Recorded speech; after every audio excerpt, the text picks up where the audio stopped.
1 Samuel chapter 1. There was a man named Elkanah who lived in Ramah in the region of Zeph in the hill country of Ephraim. He was the son of Jeroham, son of Elihu, son of Tohu, son of Zeph. Of Ephraim, Elkanah had two wives, Hannah and Peninnah. Peninnah had children, but Hannah did not. Each year Elkanah would travel to Shiloh to worship and sacrifice to the Lord of Heaven's armies at the tabernacle. The priests of the Lord at that time were the two sons of Eli, Hophni and Phinehas. On the days Elkanah presented his sacrifice, he would give portions of the meat to Peninnah and each of her children. And though he loved Hannah, he would give her only one choice portion because the Lord had given her no children.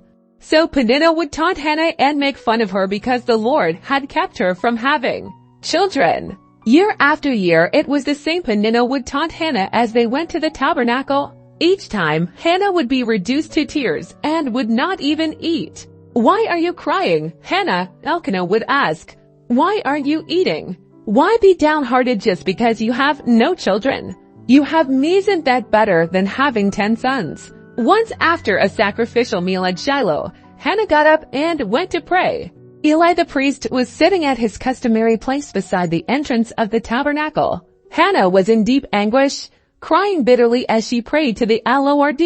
And she made this vow, "O Lord of Heaven's armies, if you will look upon my sorrow and answer my prayer and give me a son, then I will give him back to you. He will be yours for his entire lifetime.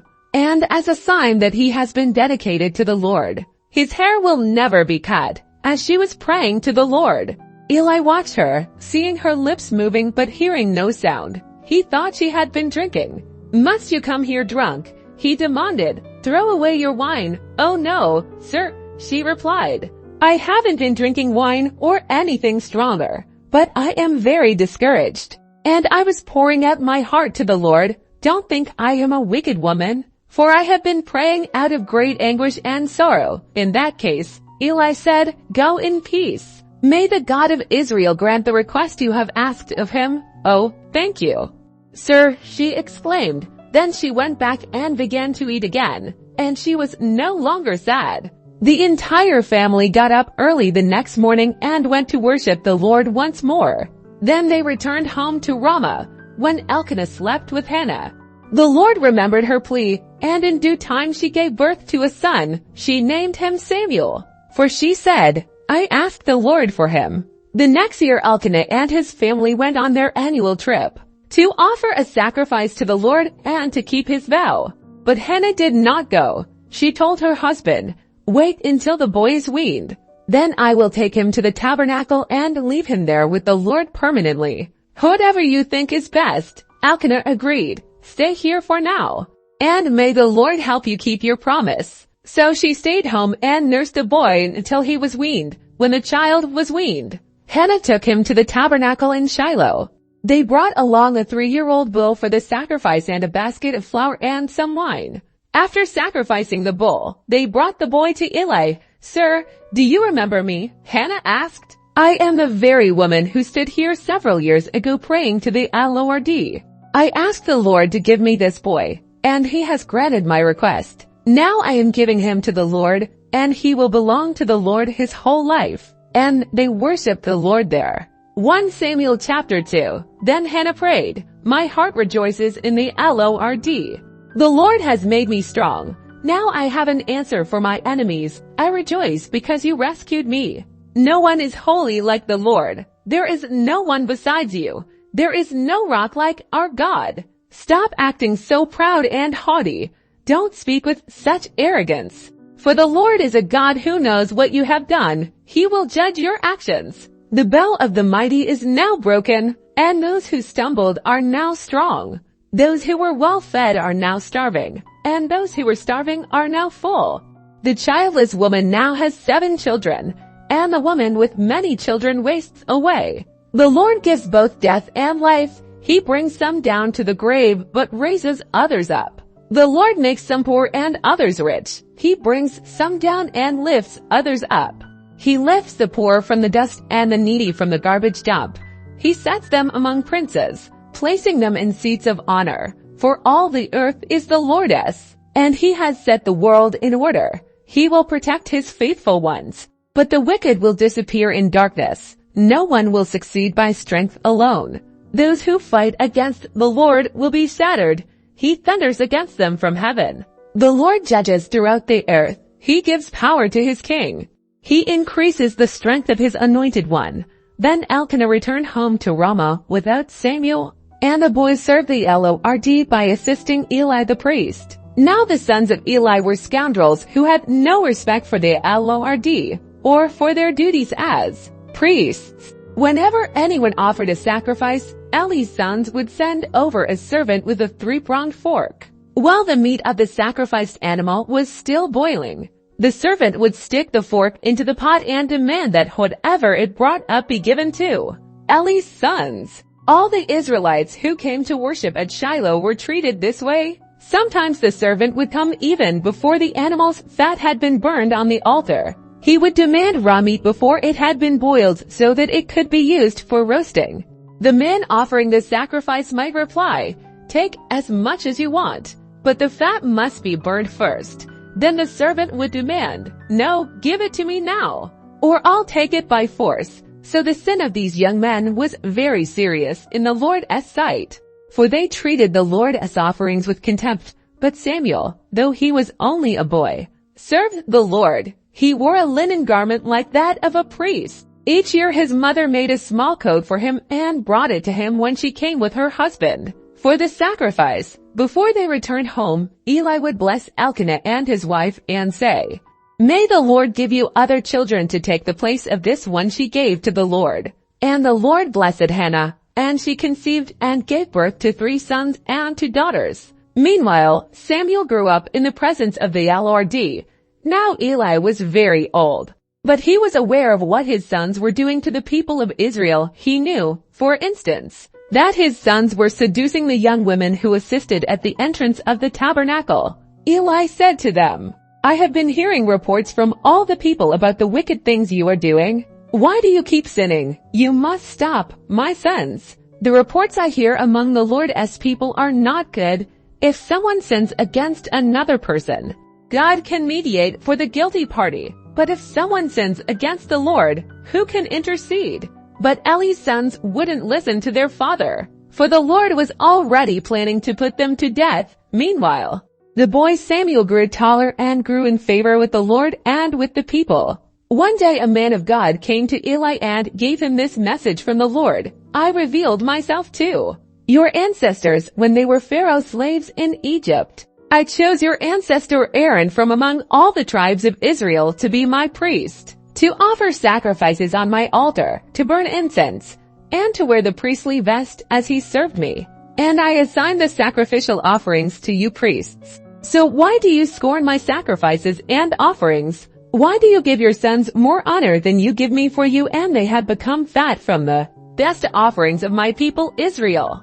Therefore, the Lord, the God of Israel, says, I promised that your branch of the tribe of Levi would always be my priests, but I will honor those who honor me, and I will despise those who think lightly of me. The time is coming when I will put an end to your family, so it will no longer serve as my priests. All the members of your family will die before their time. None will reach old age. You will watch with envy as I pour out prosperity on the people of Israel, but no members of your family will ever live out their days.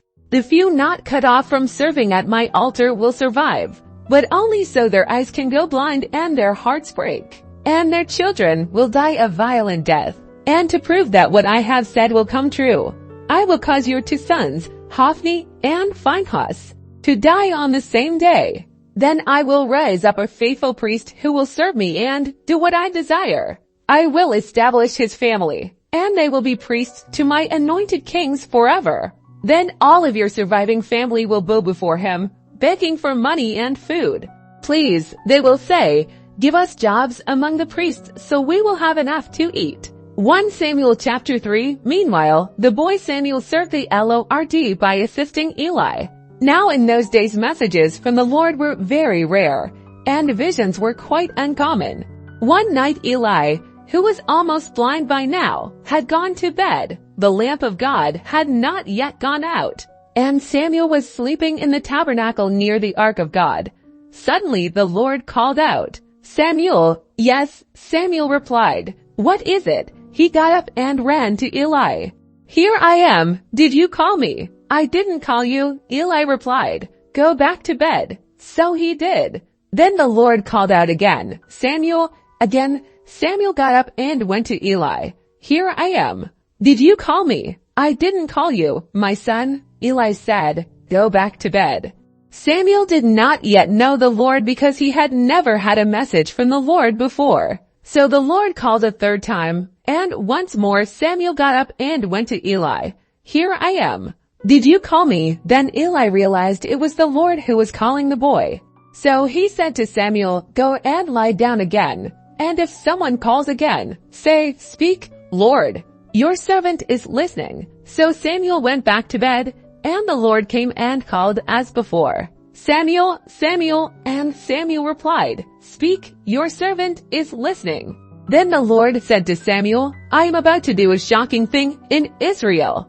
I am going to carry out all my threats against Eli and his family, from beginning to end.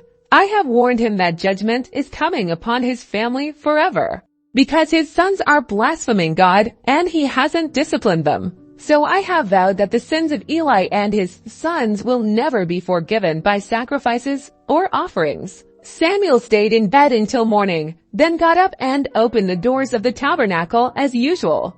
He was afraid to tell Eli what the Lord had said to him. But Eli called out to him, "Samuel, my son." "Here I am," Samuel replied. "What did the Lord say to you? Tell me everything. And may God strike you and even kill you if you hide anything from me." So Samuel told Eli everything. He didn't hold anything back. "It is the Lord's will," Eli replied. "Let him do what he thinks best." As Samuel grew up, the Lord was with him, and everything Samuel said proved to be reliable. And all Israel, from Dan in the north to Beersheba in the south, knew that Samuel was confirmed as a prophet of the Lord. The Lord continued to appear at Shiloh and gave messages to Samuel there at the tabernacle. 1 Samuel chapter 4. And Samuel's words went out to all the people of Israel. At that time Israel was at war with the Philistines. The Israelite army was camped near Ebenezer, and the Philistines were at Aphek. The Philistines attacked and defeated the army of Israel, killing 4,000 men. After the battle was over, the troops retreated to their camp, and the elders of Israel asked, "Why did the Lord allow us to be defeated by the Philistines?" Then they said, "Let's bring the ark of the covenant of the Lord from Shiloh. If we carry it into battle with us, it will save us from our enemies." So they sent men to Shiloh to bring the ark of the covenant of the Lord of heaven's armies, who is enthroned between the cherubim, Hophni and Phinehas. The sons of Eli were also there with the ark of the covenant of God. When all the Israelites saw the ark of the covenant of the Lord coming into the camp, their shout of joy was so loud it made the ground shake. "What's going on?" the Philistines asked. "What's all the shouting about in the Hebrew camp?" When they were told it was because the ark of the Lord had arrived, they panicked. "The gods have come into their camp," they cried. "This is a disaster. We have never had to face anything like this before. Help! Who can save us from these mighty gods of Israel?" They are the same gods who destroyed the Egyptians with plagues when Israel was in the wilderness. Fight as never before. Philistines, if you don't, we will become the Hebrew slaves just as they have been ours. Stand up like men and fight. So the Philistines fought desperately, and Israel was defeated again. The slaughter was great. 30,000 Israelite soldiers died that day. The survivors turned and fled to their tents. The ark of God was captured, and Hophni and Phinehas, the two sons of Eli, were killed. A man from the tribe of Benjamin ran from the battlefield and arrived at Shiloh later that same day. He had torn his clothes and put dust on his head to show his grief. Eli was waiting beside the road to hear the news of the battle, for his heart trembled for the safety of the ark of God. When the messenger arrived and told what had happened, an outcry resounded throughout the town. "What is all the noise about?" Eli asked. The messenger rushed over to Eli, who was 98 years old and blind. He said to Eli, I have just come from the battlefield. I was there this very day. What happened? My son, Eli demanded. Israel has been defeated by the Philistines, the messenger replied. The people had been slaughtered, and your two sons, Hophni and Phinehas, were also killed, and the Ark of God has been captured. When the messenger mentioned what had happened to the Ark of God, Eli fell backward from his seat beside the gate. He broke his neck and died, for he was old and overweight. He had been Israel's judge for 40 years. Eli's daughter-in-law, the wife of Phinehas, was pregnant and near her time of delivery. When she heard that the Ark of God had been captured and that her father-in-law and husband were dead, she went into labor and gave birth. She died in childbirth, but before she passed away, the midwives tried to encourage her. Don't be afraid, they said, you have a baby boy. But she did not answer or pay attention to them. She named the child Ichabod, which means, where is the glory? For she said, Israel's glory is gone. She named him this because the Ark of God had been captured and because her father-in-law and husband were dead. Then she said, the glory has departed from Israel, for the Ark of God has been captured. 1 Samuel chapter 5. After the Philistines captured the Ark of God, they took it from the battleground at Ebenezer to the town of Ashdod. They carried the Ark of God into the temple of Dagon and placed it beside an idol of Dagon. But when the citizens of Ashdod went to see it the next morning, Dagon had fallen with his face to the ground in front of the Ark of the Lord. So they took Dagon and put him in his place again. But the next morning the same thing happened. Dagon had fallen face down before the Ark of the Lord. Again, this time his head and hands had broken off and were lying in the doorway. Only the trunk of his body was left intact. That is why to this day neither the priests of Dagon nor anyone who enters the temple of Dagon in Ashdod will step on its threshold. Then the Lord's heavy hand struck the people of Ashdod and the nearby villages with a plague of tumors. When the people realized what was happening, they cried out, we can't keep the Ark of the God of Israel here any longer. He is against us. We will all be destroyed along with Dagon, our God. So they called together the rulers of the Philistine towns and asked, what should we do with the Ark of the God of Israel? The rulers discussed it and replied, move it to the town of Gath. So they moved the Ark of the God of Israel to Gath. But when the Ark arrived at Gath, the Lord's heavy hand fell on its men, young and old. He struck them with a plague of tumors, and there was a great panic. So they sent the Ark of God to the town of Ekron. But when the people of Ekron saw it coming, they cried out, they are bringing the Ark of the God of Israel here to kill us, too. The people summoned the Philistine rulers again and begged them, please send the Ark of the God of Israel back to its own country, or it will kill us all. For the deadly plague from God had already begun, and great fear was sweeping across the town. Those who didn't die were afflicted with tumors, and the cry from the town rose to heaven. 1 Samuel chapter 6. The Ark of the Lord remained in Philistine territory 7 months in all. Then the Philistines called in their priests and diviners and asked them, what shall we do about the Ark of the Lord? Tell us how to return it to its own country. Send the Ark of the God of Israel back with a gift, they were told. Send a guilt offering so the plague will stop. Then, if you are healed, you will know it was his hand that caused the plague. What sort of guilt offering should we send? They asked, and they were told, since the plague has struck both you and your 5 rulers, make 5 gold tumors and 5 gold rats. Just like those that have ravaged your land, make these things to show honor to the God of Israel. Perhaps then he will stop afflicting you, your gods, and your land. Don't be stubborn and rebellious as Pharaoh and the Egyptians were. By the time God was finished with them, they were eager to let Israel go. Now build a new cart, and find 2 cows that have just given birth to calves. Make sure the cows have never been yoked to a cart.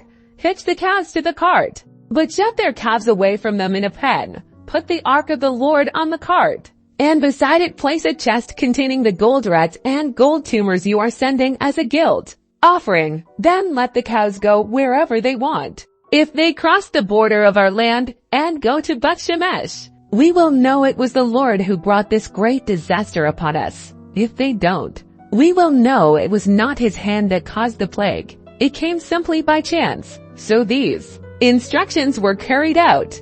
2 calves were hitched to the cart, and their newborn calves were shut up in a pen. Then the ark of the Lord and the chest containing the gold rats and gold tumors were placed on the cart, and sure enough, without veering off in other directions, the cows went straight along the road toward Bethshemesh, lowing as they went. The Philistine rulers followed them as far as the border of Bethshemesh. The people of Bethshemesh were harvesting wheat in the valley, and when they saw the ark, they were overjoyed. The cart came into the field of a man named Joshua and stopped beside a large rock. So the people broke up the wood of the cart for a fire and killed the cows and sacrificed them to the Lord as a burnt offering. Several men of the tribe of Levi lifted the ark of the Lord and the chest containing the gold rats and gold tumors from the cart and placed them on the large rock. Many sacrifices and burnt offerings were offered to the Lord that day by the people of Bethshemesh. The 5 Philistine rulers watched all this and then returned to Ekron that same day. The 5 gold tumors sent by the Philistines as a guilt offering to the Lord were gifts from the rulers of Ashdod, Gaza, Askelon, Gath, and Ekron.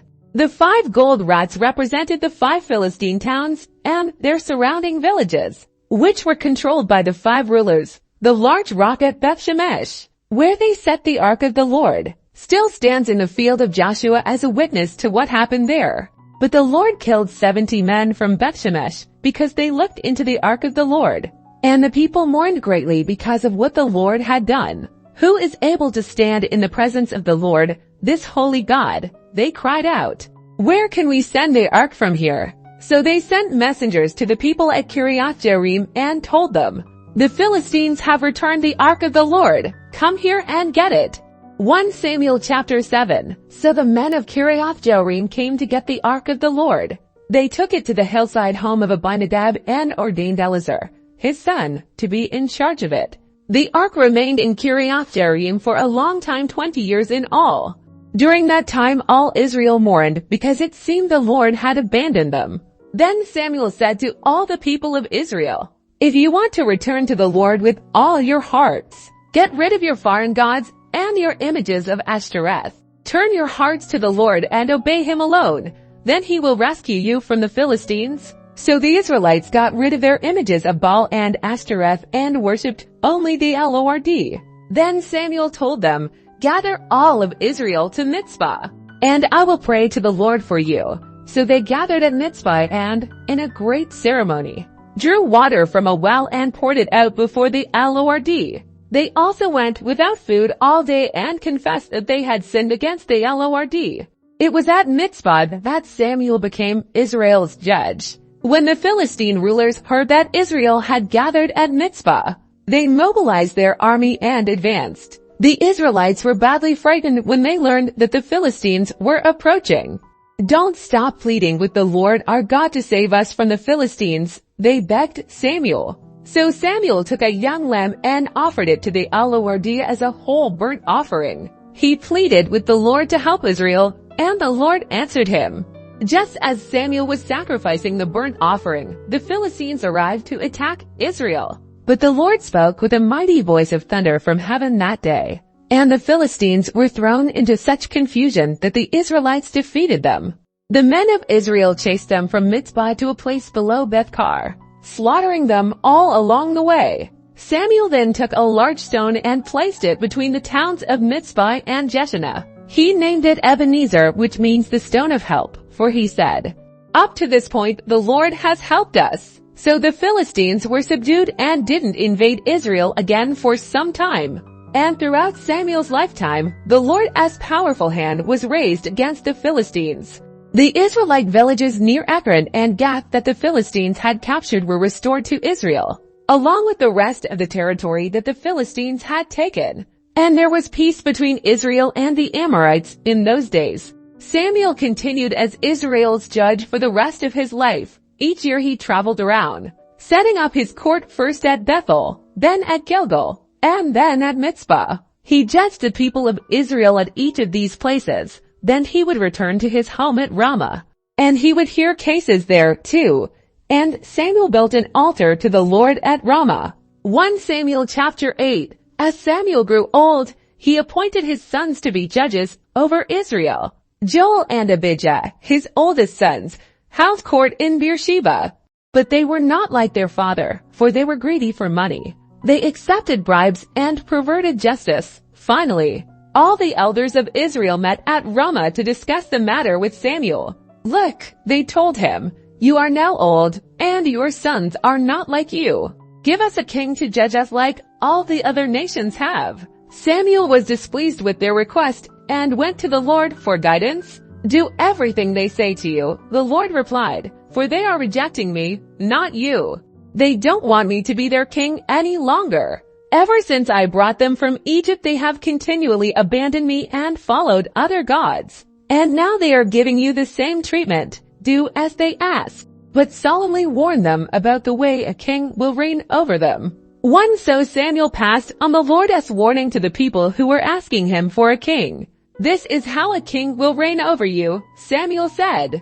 The king will draft your sons and assign them to his chariots and his charioteers, making them run before his chariots. Some will be generals and captains in his army. Some will be forced to plow in his fields and harvest his crops. And some will make his weapons and chariot equipment. The king will take your daughters from you and force them to cook and bake and make perfumes for him. He will take away the best of your fields and vineyards and olive groves and give them to his own officials. He will take 1/10 of your grain and your grape harvest and distribute it among his officers and attendants. He will take your male and female slaves and demand the finest of your cattle and donkeys for his own use. He will demand 1/10 of your flocks, and you will be his slaves. When that day comes, you will beg for relief from this king you are demanding, but then the Lord will not help you.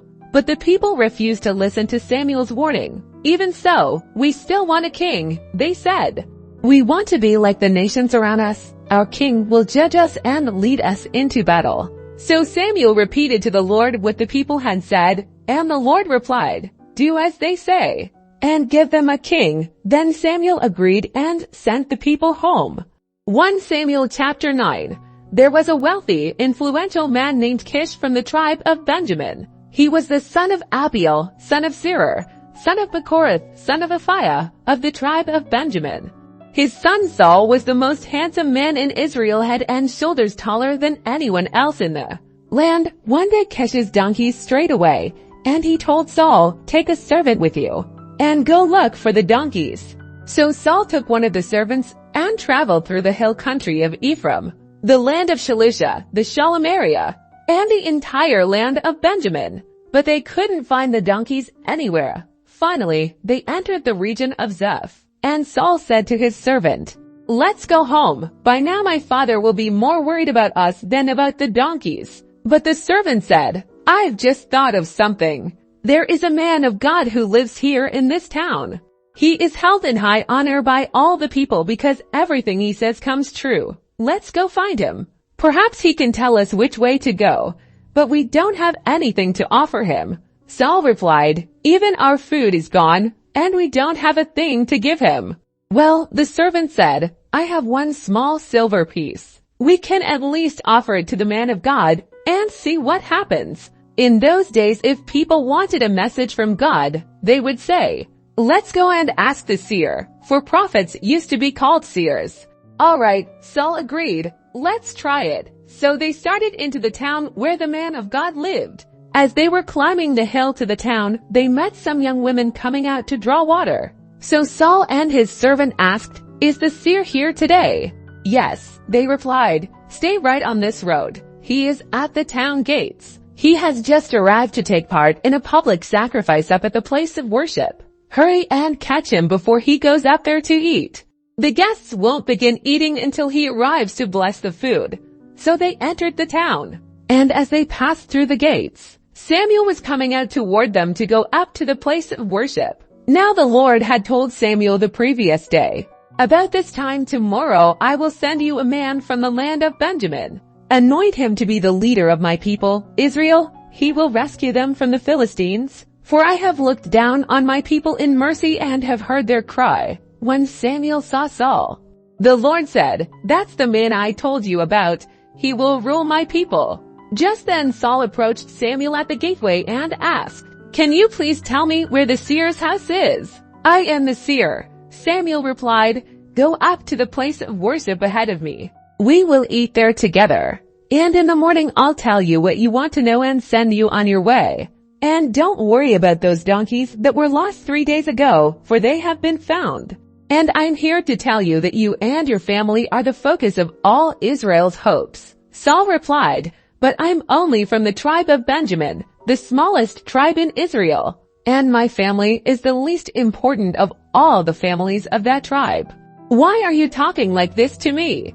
Then Samuel brought Saul and his servant into the hall and placed them at the head of the table, honoring them above the 30 special guests. Samuel then instructed the cook to bring Saul the finest cut of meat, the piece that had been set aside for the guest of honor. So the cook brought in the meat and placed it before Saul. "Go ahead and eat it," Samuel said. "I was saving it for you even before I invited these others." So Saul ate with Samuel that day. When they came down from the place of worship and returned to town, Samuel took Saul up to the roof of the house and prepared a bed for him there. At daybreak the next morning, Samuel called to Saul, "Get up, it's time you were on your way." So Saul got ready, and he and Samuel left the house together. When they reached the edge of town, Samuel told Saul to send his servant on ahead. After the servant was gone, Samuel said, "Stay here, for I have received a special message for you from God." 1 Samuel chapter 10. Then Samuel took a flask of olive oil and poured it over Saul's head. He kissed Saul and said, "I am doing this because the Lord has appointed you to be the ruler over Israel, his special possession. When you leave me today, you will see 2 men beside Rachel's tomb at Zelzah, on the border of Benjamin.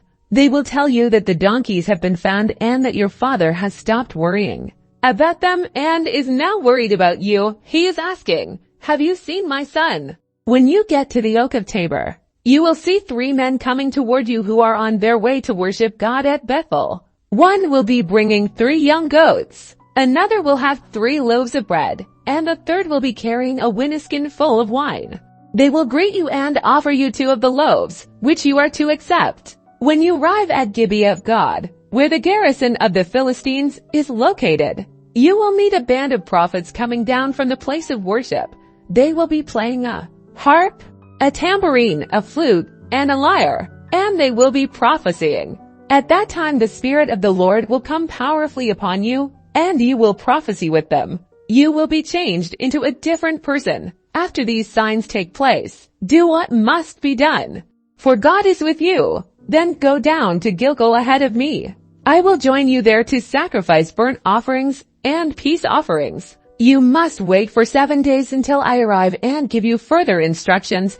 As Saul turned and started to leave, God gave him a new heart, and all Samuel's signs were fulfilled that day. When Saul and his servant arrived at Gibeah, they saw a group of prophets coming toward them. Then the Spirit of God came powerfully upon Saul, and he, too, began to prophesy. When those who knew Saul heard about it, they exclaimed, "What, is even Saul a prophet? How did the son of Kish become a prophet?" And one of those standing there said, "Can anyone become a prophet, no matter who his father is?" So that is the origin of the saying, "Is even Saul a prophet?" When Saul had finished prophesying, he went up to the place of worship. "Where have you been?" Saul's uncle asked him and his servant. "We were looking for the donkeys," Saul replied, "but we couldn't find them. So we went to Samuel to ask him where they were." "Oh, and what did he say?" His uncle asked. "He told us that the donkeys had already been found." Saul replied, but Saul didn't tell his uncle what Samuel said about the kingdom.